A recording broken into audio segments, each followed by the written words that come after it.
අද නූඩල්ස් එකකුත් බිත්තර කිරි හොද්දකුත් හදාගන්න යන්නේ.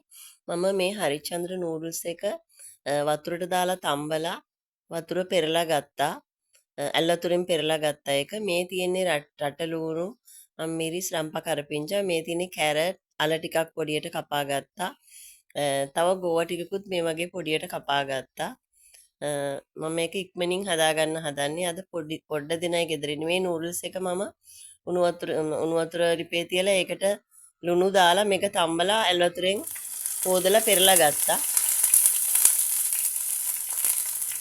තෙල් ලිපේ තියලා මම ඒකට රම්පා කරපිංච සුදු ලුණු අමු මිරිස් මේ වගේ දාගත්තා. මේ වගේ බැදෙන්න දුන්න මම ඒ ටික.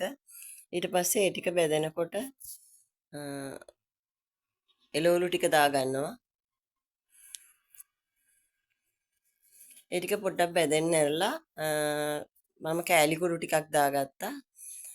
පොඩ්ඩක් සැරට ඕනේ නිසා මේ වගේ කෑලි කුඩු ටිකක් දාගත්තා. ඒක චුට්ටක් බැදෙන්න ඇරලා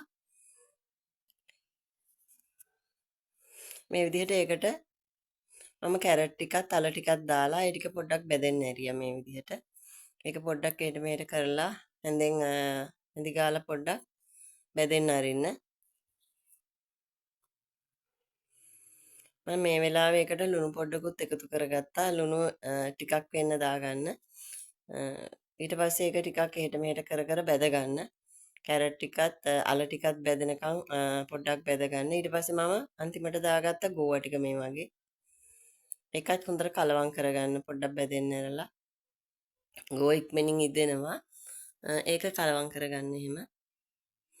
ඊට පස්සේ දැන් නූඩල්ස් ටික පොඩ්ඩක් කෑලි කෑලි වලට වගේ කඩලා මේකට දාගන්න මේ විදිහට ටික ටික. එකපාර කලවම් කරන්න එපා. ටික ටික දාලා කලවම් කරගන්න. මේ විදිහට පොඩ පොඩ කෑලි කඩ කඩා දාලා හැන්දෙන් හොඳට කලවම් කරගන්න. මේ වෙලාවේ මම මගේ වත්තේ හැදිලා තිබිච්ච නිවිති කොළ ටිකකුත් ගෙනවා මේ වගේ දාන්න. ඒක අතේ කඩලා ඒකත් දාගත්තා මේ වෙලාවේ. නිවිති ගොඩක් ඉදෙන්න ඕනේ නැහැ. මම ඒක නිසා මේ වෙලාවේ තමයි එකතු කරන්නේ. මේ විදිහට කලවම් කරගන්න ඊට පස්සේ. නිවිති ගොඩක් ගුණයි. ගොඩක් තැම්බෙන්න හොඳ නැහැ ඒක.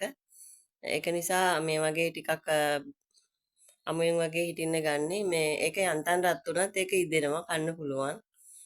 මේ වගේ නූඩල්ස් ටික හොඳට කලවම් කරගන්න.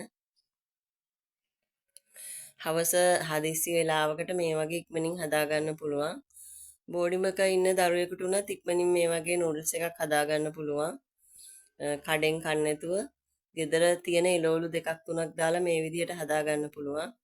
මම මේකට බිත්තර කිරි හොද්දක් තමයි හදාගන්නේ. මේ වෙලාවේ මම බිත්තර තම්බා ගත්තා.